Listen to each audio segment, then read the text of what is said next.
Hello everyone, welcome to literature light house. आज की class में हम डिस्कस करेंगे एक बहुत ही important writer from modern age who is William Butler Yeats, जिन्हें हम डब्ल्यू बी ईट्स के नाम से जानते हैं। आप में से काफी लोग मेरे पास मैसेज कर रहे हैं टेलीग्राम पे कि आपको कैसे पीडीएफ्स मिलेगी। कुछ लोग व्हाट्सएप पे भी मैसेज कर रहे हैं, तो आप लोग टेलीग्राम पे लिटरेचर लाइट हाउस नाम का एक ग्रुप है, उसे ज्वाइन कर लीजिए। जिन्हें उस ग्रुप का लिंक नहीं मिल रहा है, वो यूट्यूब का जो पेज है, मेरे चैनल का जो पेज है, उसके डिस्क्रिप्शन बॉक्स पे जाइए, वहां आपको लास्ट में दिख जाएगा ज्वाइन फॉर टेलीग्राम। वहां से आप टेलीग्राम ज्वाइन कर सकते हैं और वहां पे आपको बहुत सारे टॉपिक्स की फ्री पीडीएफ मिल जाएंगी, जो आपके लिए काफी ज्यादा हेल्पफुल होगी। तो चलिए आज की क्लास स्टार्ट करते हैं बिना बिना किसी देरी के। डब्ल्यू बी इनका टाइमलाइन आप देखिए क्या है, क्योंकि आप में से काफी लोग नेट की प्रिपरेशन कर रहे हैं, तो टाइमलाइन इंपॉर्टेंट है। इनका जन्म होता है 1865 को और इनकी डेथ होती है 1939 में। ओके, 1939 में, जब सेकेंड वर्ल्ड वॉर स्टार्ट हुआ था। विलियम बटलर ईट्स इनका पूरा नाम है और इनका जन्म हुआ है डबलिन। कहाँ जन्म हुआ है? डबलिन आयरलैंड में। ये आपको याद रखना है, कई बार ये क्वेश्चन बनता है। डबलिन आयरलैंड में इनका जन्म होता है और इनकी जो फैमिली थी वो एंग्लो आयरिश प्रोटेस्टेंट फैमिली थी। Anglo Irish Protestant family. Okay, ये एक आयरिश पोएट और आयरिश प्लेराइट के रूप में जाने जाते हैं। इन्हें हम पोएट एंड प्लेराइट के रूप में जानते हैं, क्योंकि इनकी कुछ पोएम बहुत ज्यादा फेमस है और प्लेस भी फेमस है, जिसमें हम एक दो नाम डिस्कस करेंगे। इसके अलावा मैंने आपके लिए एक और क्लास ली थी रविन्द्रनाथ टैगोर की, जिसमें मैंने डिस्कस किया था कि इन्होंने इंट्रोडक्शन लिखा था गीतांजलि का, वो भी काफी इंपॉर्टेंट है। इनका बहुत अहम रोल रहता है एबी थिएटर को फाउंड करने में, और सेल्टिक रिवाइवल या आयरिश लिटरेरी रिवाइवल में भी इनका बहुत बड़ा योगदान था। तो आप याद रखिए कि आयरिश लिटरेरी रिवाइवल, जिसमें ये था कि जो आयरलैंड का जो कल्चर है, जो लिटरेचर है, उसे रिवाइव करना है। क्योंकि जो इंग्लैंड का लिटरेचर था वो बहुत ज्यादा हावी था, इंग्लैंड का कल्चर बहुत ज्यादा हावी था। ठीक है, तो आपको दोनों याद रखना है, आयरिश लिटरेरी रिवाइवल और एबी थिएटर, दोनों में इनका महत्वपूर्ण योगदान रहता है। अब डिस्कस करते हैं पीवाईक्यूज के बेसिस पे एमसीक्यू। ठीक है, बीच बीच में मैं आपको इंपॉर्टेंट पॉइंट बताते चलूंगी। इनके इंपॉर्टेंट कलेक्शन, इनके इंपॉर्टेंट पोएम का नेम, कौन सी पोएम किस कलेक्शन में आए, ये भी कई बार बनता है। पहला क्वेश्चन है, W B Yeats received the Nobel Prize in literature. तो इन्हें कब नोबेल प्राइज मिलता है? इन्हें मिलता है 1923 में। 1913 में किसे मिलता है?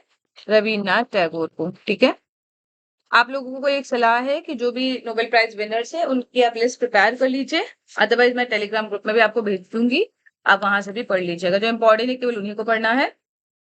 He became the first Irish writer, ये आपको याद रखना है, first Irish writer to receive the Nobel prize.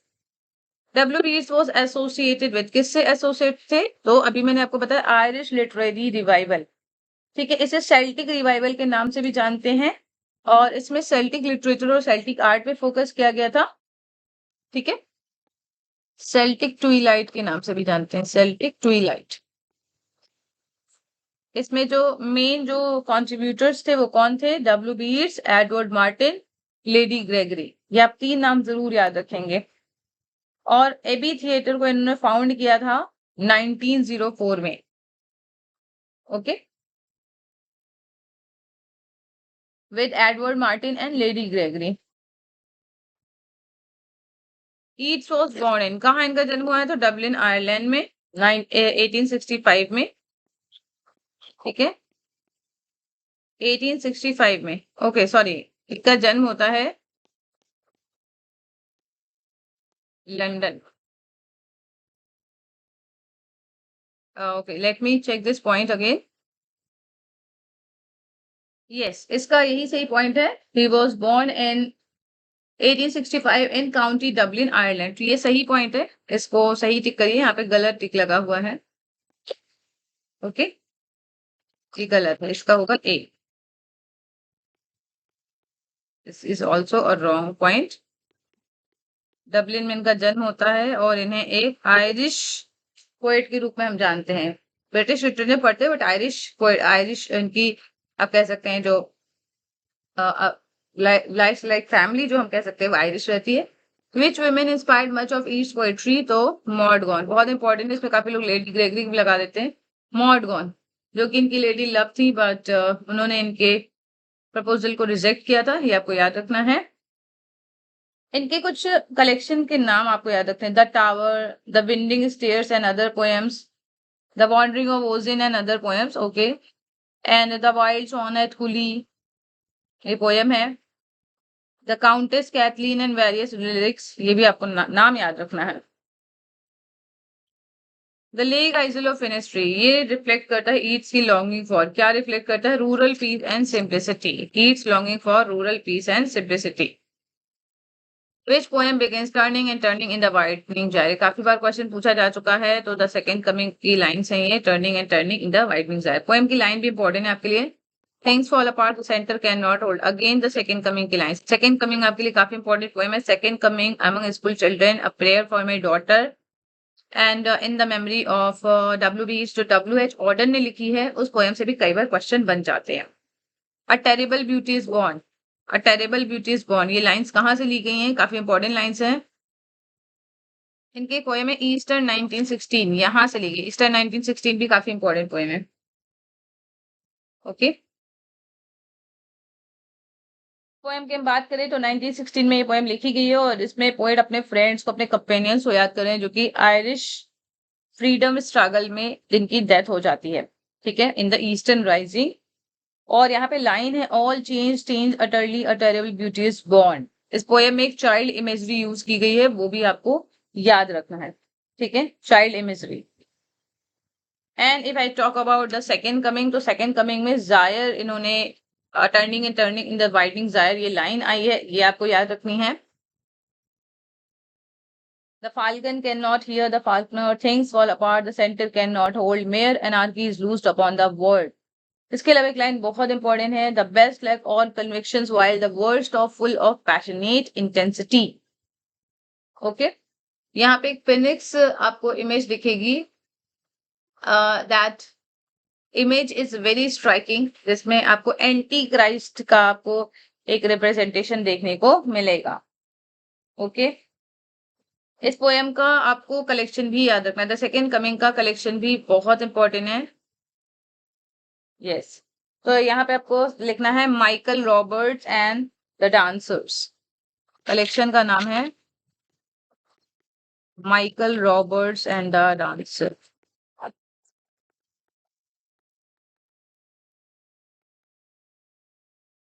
Collection कई बार पूछा जा चुका है, ओके, तो this collection name is important. इस पोएम को आप लोग एक बार पढ़ लीजिएगा, द सेकंड कमिंग को, काफी सारे क्वेश्चन यहाँ यहीं से बनते हैं। इसके अलावा एक क्वेश्चन और है, थिंग्स फॉल अपार्ट, ये चिनुआ अचेबे का पहला नॉवेल है, तो इसका टाइटल कहाँ से लिया गया है? तो वो भी आपके सेकंड कमिंग से ही लिया गया है। और इस पोएम की अगर हम बात करें तो ये पहली बार पब्लिश होती है द डायल में, 1920 में ये पब्लिश होती है द डायल में, ओके। इसके बाद 1921 में ये कलेक्शन में आती है Michael Robartes and the dancer, and इसमें एपोकैलिप्टिक इमेजरी यूज हुई, ये भी क्वेश्चन बन जाता है। एपोकैलिप्टिक इमेजरी इसमें यूज हुई है, मतलब जिसमें डिस्ट्रक्शन आपको देखने को मिलेगा, डिस्ट्रक्शन देखने को मिलेगा, पोस्ट वॉर यूरोप की इमेज देखने को मिलेगी। और यहाँ पे एक इमेज आती है, a rough beast, its hour come round at last, slouches toward Bethlehem to be born, ये आपको याद रखना है। ईस्टर 1916 की बात करें तो ये भी आपकी Michael Robartes and the dancer में पब्लिश होती है, और इसमें आयरिश रिपब्लिकन की बात होती है, Irish Republican leaders who were involved in who were involved and in the Irish we can say the movement, Irish freedom movement, and they were executed for treason, okay। Irish rising staged in Ireland against British rule on Easter Monday, कब हुआ था Irish हम कह सकते हैं जो eastern rising जो हम कह सकते हैं, ये कब हुआ था, या आयरिश मूवमेंट कब हुआ था? तो ये अप्रैल 24 1916 में हुआ था। यहाँ पे लाइन्स हैं, I write in about in a verse MacDonagh and MacBride wherever green is wall, all are changed, utterly a terrible beauty is born. Okay. Next question again important है, जायर क्या रिप्रेजेंट करता है? Jair represent करता है circular historical movement को। Jair क्या represent करता है? सर्कुलर हिस्टोरिकल मूवमेंट को। जायर की इन्होंने थ्योरी दी थी अ विजन बुक में। ये भी क्वेश्चन बनता है, अ विजन बुक में जायर की इन्होंने थ्योरी दी थी। ये कॉन्सेप्ट किस बुक में दिया था? जायर की अ विजन में। Which occult system is explain in a vision? तो विजन में जायर एंड हिस्टोरिकल साइकिल्स की ये बात करते हैं। इनका फर्स्ट मेजर कलेक्शन कौन सा है? फर्स्ट मेजर कलेक्शन इनका है Crossways. First major collection is Crossways. वैसे इसमें ऑप्शन नहीं है, अदरवाइज फर्स्ट मेजर कलेक्शन में the wandering of Oisin and other poems भी आता है। ओके, मैं लिख दे रही हूँ आपके लिए, the wandering of Oisin and other poems. इसका भी पब्लिकेशन ईयर सेम ही है, 1889। ओके, अगर हम बात करें द टावर की तो ये 1928 में आता है, काफी इंपॉर्टेंट कलेक्शन है। इसमें आपको sailing to Byzantium, Leda and swan among the school children, ये सारी आपको पोएम मिलेंगे। Which poem contains the line that is no country for old man? तो very important poem, sailing to Byzantium. Sailing to Byzantium the tower collection में poem आती है और इसमें 4 स्टैंजाज हैं ओटेवा राइम में। There are 4 stanzas in ottava rima. और यहाँ पे दिखाई गई है एक पर्सन की journey to Constantinople which is also known as capital of Byzantium, and it is a perfect place where the poet is going, या जो भी कैरेक्टर है वो जा रहा है स्पिरिचुअल जर्नी पे, और इसमें आपको मेटाफोरिकल जर्नी दिखेगी। ठीक है, मेटाफोरिकल जर्नी दिखेगी। लाइन्स है यहाँ पे, that is no country for old men, the young in one another's arm, bird in the streets, those dying generation at their song, the salmon falls, the mackerel crowded seas, fish, flesh or fowl, comment all summer long. Whatever is begotten, born and dies, caught in the sensual music, all neglect monuments of unaging intellect. Okay, the artifice of eternity, यहाँ पे एक phrase आता है, ये आपको याद रखना है। और लाइन्स यहाँ पे, an east man is but a paltry thing। ठीक है, ये लाइन्स भी इंपॉर्टेंट है। A tattered coat upon a stick,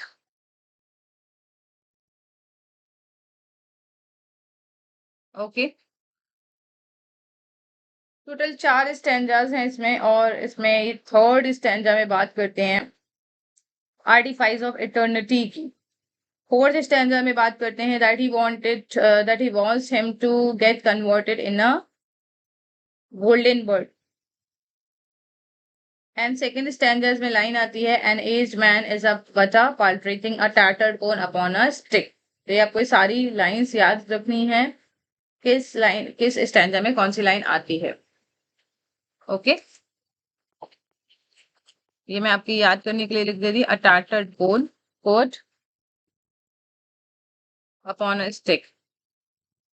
sailing to Byzantium deals primarily with, तो किससे डील करता है? तो आर्ट एंड इमोर्टैलिटी से ये पोएम डील करती है, आर्ट एंड इमोर्टैलिटी से।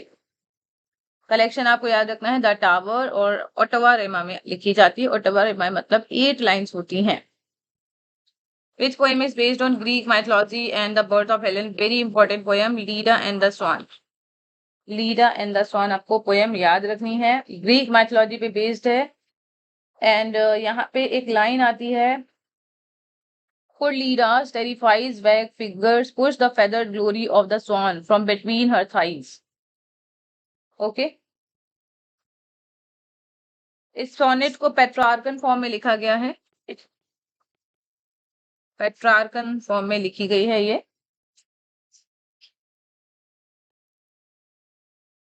ओके, तो आपको याद रखना है Leda and the swan.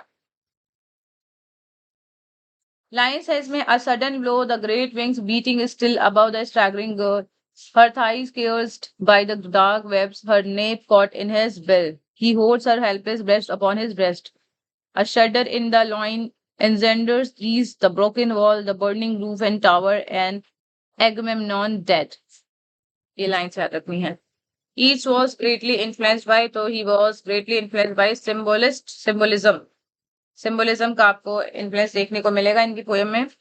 Which collection contains the second coming, तो सेकेंड कमिंग मैंने आपको बताया Michael Robartes and the dancer 1921 में आता है। Which poem commemorates the Irish nationalist uprising, तो अभी हमने डिस्कस किया Easter 1916, Irish nationalist uprising Easter 1916। Lady Gregory was Yeats literary collaborator and patron. Yeats help found, Yeats ने हेल्प की क्या फाउंड करने में, तो एबी थिएटर का आपको ईयर याद रखना है। 1904 में ये स्टैब्लिश होता है आयरलैंड, डबलिन आयरलैंड में ही, and it was founded by William Butler Yeats with Lady Gregory. इसे हम आयरलैंड का पहला नेशनल थिएटर बोल सकते हैं एंड आयरिश लिटरेरी रिवाइवल के लिए एक सेंटर माना जाता है। इसमें जेएम सिंज का भी नाम आपको याद रखना है, जॉन मिलिंगटन सिल। ओके, नेक्स्ट डिस्कस करते हैं the which play is written by Yeats. बहुत बार पूछा गया क्वेश्चन, तो कैथलीन नी हॉलीहैन, ये लिखा गया है प्ले डब्ल्यू बीट्स के द्वारा। याद रखना है आपको, नेम याद रखना है। और ये वन एक्ट प्ले है, this play is one act play by W B Yeats and Lady Gregory, दोनों ने ही लिखा है, W B Yeats and Lady Gregory. Okay, इसमें 1798 रिबेलियन की बात की गई है, 1798 रिबेलियन की, तो बस आपको इतना ध्यान रखना है। और कैथलीन नी हॉलीहैन ये कौन है, ये इस प्ले की हीरोइन है जो कि अपने कहीं ना कहीं नेशनलिस्ट व्यू के लिए जानी जाती हैं। और यहाँ पे हम इन्हें इंडिपेंडेंट या सेपरेट आयरिश स्टेट के फॉर्म में कह सकते हैं, मतलब ये रिप्रेजेंट करती हैं सेपरेट आयरिश स्टेट को। ओके, सेपरेट आयरिश स्टेट को ये रिप्रेजेंट करती हैं।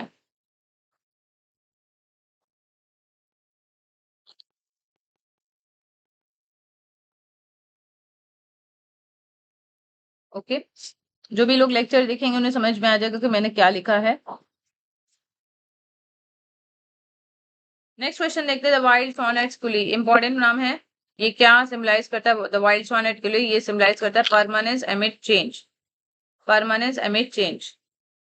ये एक लिरिक पोएम है, ये आप याद रख सकते हैं, this is a lyric and it was written between 1916 and 1917। 1917 में इसे पब्लिश किया जाता है और ये the wild swan at Coole collection की फर्स्ट पोएम बन जाती है। ओके, ईट्स मैरिड, ईट्स ने किससे शादी की थी, जॉर्जी हाइडी लीस से शादी की थी, आप नाम याद रखेंगे, जॉर्जी हाइडी लीस। ओके, जब इन्होंने शादी की थी तब ईट्स थे 51 ईयर्स के। Okay, and Georgie Hyde Lees थी 25 ईयर्स की। 1917 में शादी करते हैं after Morgan rejected his proposal various times. इनकी एक डॉटर भी होती है एन बटलर ईट्स, आपको याद रखना है एन बटलर ईट्स। 1919 में इनका जन्म होता है एन का, और इनके लिए इन्होंने पोएम डेडिकेट की है a prayer for my daughter, बहुत इंपॉर्टेंट पॉइंट है। ओके, 1917 में इन्होंने शादी की थी जब मॉड गॉन की डॉटर ने भी इनका मैरिज प्रपोजल रिजेक्ट कर दिया था। मॉड गॉन को तो इन्होंने प्रपोज किया ही था, बट आफ्टर सेवरल रिजेक्शंस इनकी शादी हो जाती है मॉड गॉन की, और इनकी डॉटर होती है, इनको भी ये मैरिज प्रपोजल देते हैं बट वो भी रिजेक्ट कर देती हैं, तो आप देख ही सकते हैं लाइफ इनकी। ओके, एन इनकी डॉटर है, ये आप नोट कर सकते हैं। Which poem contains the image of rough beast? rough beast आपको किस में देखने को मिलेगा, सेकेंड कमिंग में। ठीक है, सेकेंड कमिंग में जितनी भी पोएम है नाम चारों के इंपॉर्टेंट है, Leda and the swan, tower, tower भी इंपॉर्टेंट है।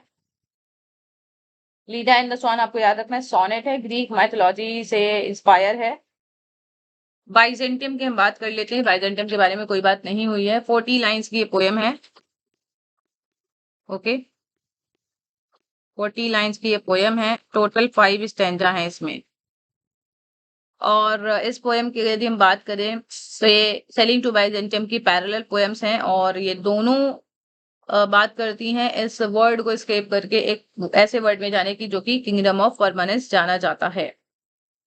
ओके, सेलिंग टू बाइजेंटियम में वो बाइजेंटियम जाने की ही विश करते हैं और बाइजेंटियम पोएम में हम देखते हैं कि वो अब इस सिटी में आ चुके हैं और वो ऐसे डिस्क्राइब कर पा रहे। तो यहाँ पे लाइन है, all that man is all mayor complexities the fury and the Mayar of human veins. Okay, अगर हम हिस्ट्री की बात की जाए करें तो बाइजेंटियम को माना जाता था रोमन एम्पायर का कैपिटल और ये अपने आर्किटेक्चर के लिए काफी ज्यादा फेमस था। आपने जब हिस्ट्री पढ़ी होगी तो बाइजेंटियम को 1453 में कैप्चर कर लेते हैं और तुर्स इसे कैप्चर कर लेते सुल्तान मोहम्मद सेकेंड और इसके बाद इसका नाम पड़ जाता है कॉन्स्टेंटिनोपल। क्या पड़ जाता है? कॉन्स्टेंटिनोपल। ओके, तुर्क्स अटैक कर देते हैं इसमें और ये हब ऑफ लर्निंग आप कह सकते हैं, बिल्कुल वैसे जैसे इंडिया में नालंदा यूनिवर्सिटी को मानते थे। ईट सर्व एज द, तो कैसा इन्होंने सर्व किया है, किस जॉब के रूप में? तो आयरिश सीनेटर भी ये रहे हैं। ओके, एमंग स्कूल चिल्ड्रन, ये पोएम किस में आती है? तो मैंने आपको बताया था कुछ पोएम के नाम, तो ये द टावर में पब्लिश होती है, याद रखना है आपको, द टावर। ये इनकी एजिंग मेमोरी और ह्यूमन कंडीशन को रिफ्लेक्ट करता है और यहाँ पे ये क्लासरूम में जाते हैं, ठीक है, और यहाँ पे भी इनका मॉड गॉन का जो आप कह सकते हैं अनरिक्वेटेड लव है वो यहाँ पे एक ड्राइविंग फोर्स रहा इस पोयम में भी। तो आपको याद रखनी है ये पोयम और इसकी थी। Next question on this. Okay, I think video was paused, let me tell you again. अभी हमने डिस्कस किया एमंग स्कूल चिल्ड्रन, ये अपीयर होती है टावर कलेक्शन में। How can we know the dancer from the dance, among school children की line और बहुत बार पूछी जाती है। एंड द टावर जो कलेक्शन है ये ईच के मैच्योर पोएटिक फेज को मार्क करता है। ओके, ईच की डेथ कब होती है? तो मैंने आपको बताया था 1939 में। नेक्स्ट क्वेश्चन है, Yeats wrote the introduction to the English edition of, तो किसका इन्होंने इंट्रोडक्शन लिखा था? हमने डिस्कस किया था गीतांजलि का। गीतांजलि का जो इंग्लिश एडिशन था उसका इंट्रोडक्शन लिखा था। W B Yeats is best describe as, इन्हें बेस्ट डिस्क्राइब करते हैं तो ट्रांजिशनल पोएट्स आपको याद रखना है, रोमांटिसिज्म टू मॉडर्निज्म, ठीक है, रोमांटिसिज्म टू मॉडर्निज्म याद रखना है आपको। इन्होंने अपने कुछ वर्क्स मॉडगॉन के ऊपर लिखे हैं जिसमें इनका जो प्ले है द काउंटेस कैथलीन, ये ध्यान रखना है, द काउंटेस कैथलीन ये मॉडगॉन को ही डेडिकेटेड था।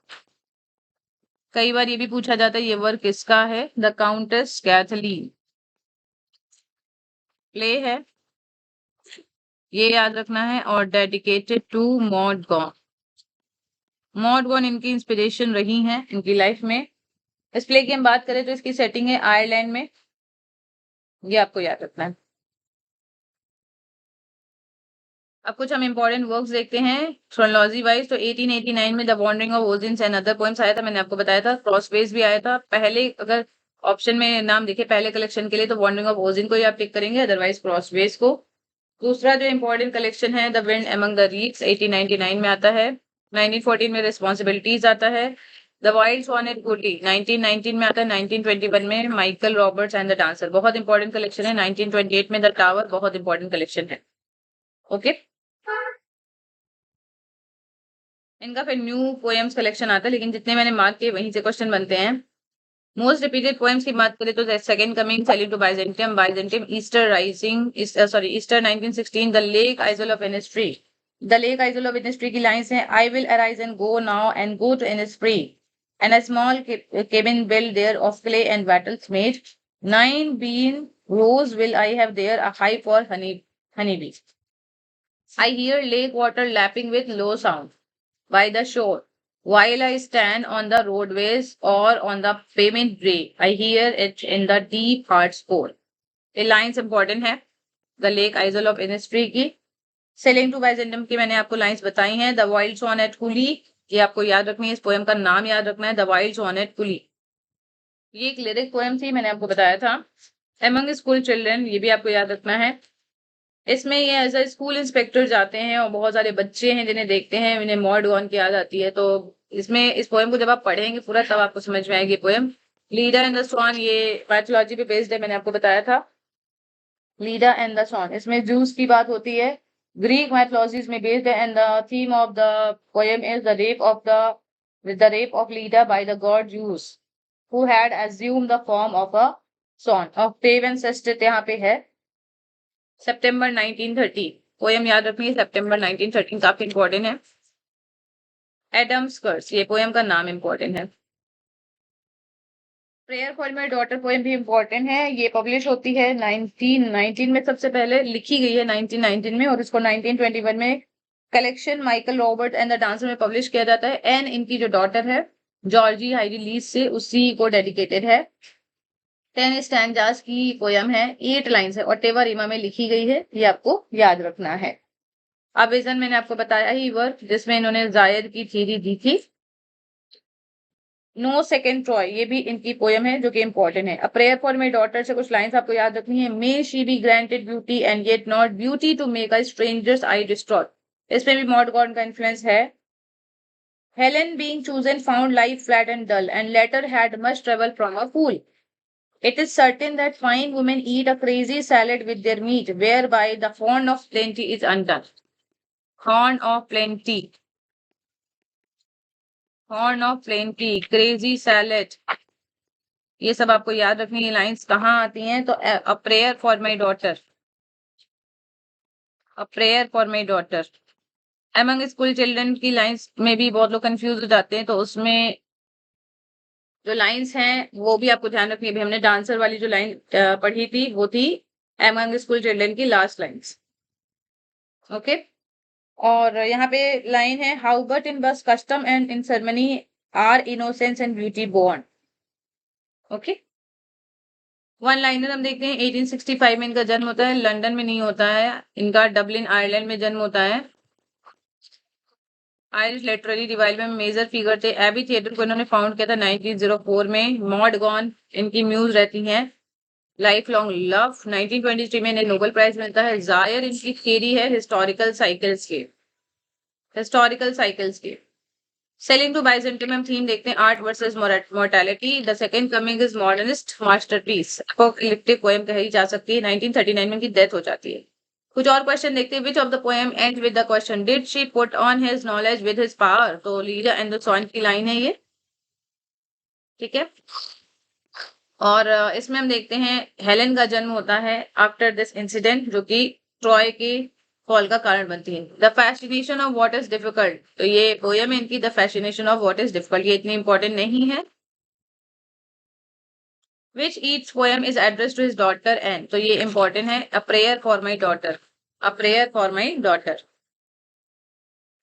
अ prayer for my daughter is written by, ये रिटन आफ्टर। तो birth of an leads during a storm, जब आप पोएम पढ़ेंगे तो आपको समझ में आएगा कि बाहर बहुत ज्यादा स्टॉर्म है और इनकी डॉटर का जन्म हुआ है। तो जो ये स्टॉर्म है ये पॉलिटिकल अपहीवल की बात करता है। ओके, नेक्स्ट पोएम हम डिस्कस करते हैं। Which poem contains the line romantic islands is dead and gone. तो सितंबर 1913 की लाइन है, romantic islands is dead and gone. The stolen child, ये बेस्ड है, किस पे बेस्ड है? तो आयरिश फोकलोर्स एंड फेरीज पे। द स्टोलन चाइल्ड आपको याद रखना है। ये the wandering of Oisin and other poems में द स्टोलन चाइल्ड आती है, ठीक है। आयरिश लीजेंड पे बेस्ड है, आपको याद रखना है। फर्स्ट कलेक्शन इनका था 1889 का। The refrain come away human child, come away human child, ये द स्टोलन चाइल्ड में ही आता है phrase. Which symbol is repeatedly associated with Mordegon in its poetry? तो रोज सिंबल एसोसिएटेड है मॉडगॉन के लिए। द कलेक्शन द रोज, रोज एक कलेक्शन है, ये क्या रिफ्लेक्ट करता है? तो love, beauty and Irish nationalism. जहां पे मुझे इंपॉर्टेंट लग रहा है वो मैं वहां पे मैं रुकूंगी। नो सेकेंड ट्रॉय इंपॉर्टेंट है, ये नो सेकेंड ट्रॉय रेफर करता है किसे? मॉडगॉन को। Yeats compare Maud Gonne to Helen of Troy. Which poem contains the line an aged man is but a paltry thing? हमने डिस्कस किया था sailing to Byzantium.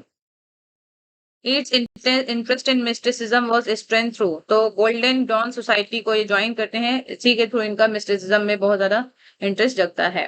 Which work presents Yeats philosophy of history, तो philosophy of history आपको याद रखना है, अब vision में इन्होंने दिया था जायर की जो साइक्लिक इन्होंने जो हिस्ट्री दिखाई थी जायर के माध्यम से। In which symbolism the falcon often represent, falcon क्या रिप्रेजेंट करता है, the falcon can not hear the falconer, human civilization beyond control. Which poem is based on Irish revolutionary leader Charles Stewart Parnell? तो किस पे based है, तो to are state. हालांकि ये क्वेश्चन कभी पूछा नहीं गया है। Which poem contains the line The best lack all conviction while the worst of full of passionate intensity? इसको काफी लोग ईस्टर्न 1916 लगा देते हैं, जबकि ये पोयम है The Second Coming। The setting of the lake Isola of Innisfree, it was inspired by, तो it was inspired by Dublin, sorry, Sligo landscape। Okay, poem बहुत अच्छी है। Which collection includes the poem Selling to Byzantium? तो That Tower आपको याद रखना है, Selling to Byzantium। और अगर हम बात करें द सेकेंड कमिंग की, और ये माइकल रॉबर्ट्स वाले कलेक्शन में आता है।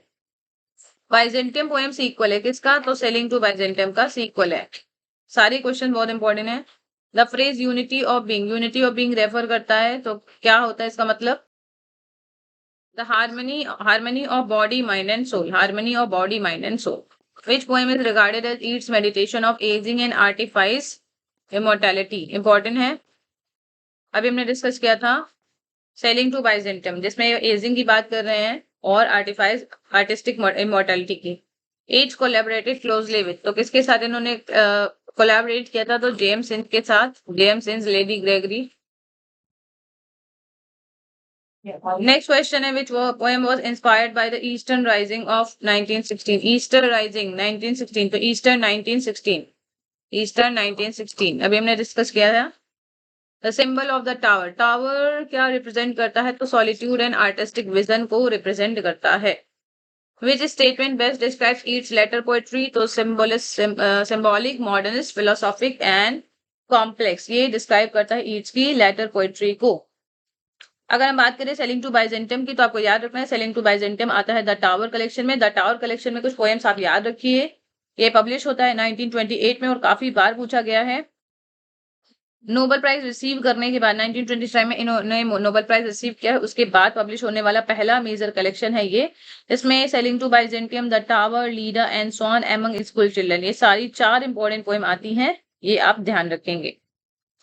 ओके, और मैंने बहुत सारी पोएम्स की लाइन भी आपको बताई है, वो भी आपको ध्यान रखना है, किस कलेक्शन में कौन सी पोएम आती है वो भी ध्यान रखना है। माइकल रॉबर्ट्स एंड डांसर, इसमें आपको the second coming, a prayer for my daughter and Easter 1916, ये 3 पोएम दिखेंगे। ओके, तो आई होप अब आपको कलेक्शन में कंफ्यूजन नहीं होगा, क्योंकि कलेक्शन से क्वेश्चन बनते हैं। अब हम एक बार रिवीजन कर रहे हैं फटाफट, पोएम और थीम देखते हैं। तो द सेकेंड कमिंग, जो कि आपको देखने को मिलेगी Michael Robartes and the dancer में, ईस्टर्न 1916 भी आपको देखने को मिलेगी उसी में ही। इसमें थीम है हिस्टोरिकल साइकिल्स एंड एपोकैलिप्स। इसमें आयरिश नेशनलिज्म की थीम देखने को मिलेगी ईस्टर्न 1916 में। सेलिंग टू बाइजेंटियम, इसमें थीम है art and immortality. Leda and the swan में मिथ एंड हिस्ट्री की थीम देखने को मिलेगी। A prayer for my daughter, इसमें फ्यूचर एंड सिविलाइजेशन की थीम देखने को मिलेगी। एमंग स्कूल चिल्ड्रन, इसमें फिलोसफी ऑफ लाइफ दिखाया गया है। The lake isle of Innisfree, piece and escape देखने को मिलेगा। September 1913, critique of modern England, the wild sonnet, police change and permanence, no second Troy, इसमें मॉडगन के ऊपर इन्होंने बात की है, मॉडगन को इन्होंने कंपेयर किया हेलेन से। Okay, so this was all about revision class and I hope that you all have really enjoyed the class and आपको कहीं ना कुछ सीखने को तो मिला ही होगा। तो आपको जो भी समझ में आया आप जरूर कमेंट करके बताइएगा। Thank you so much, take care, we will meet again in the next class.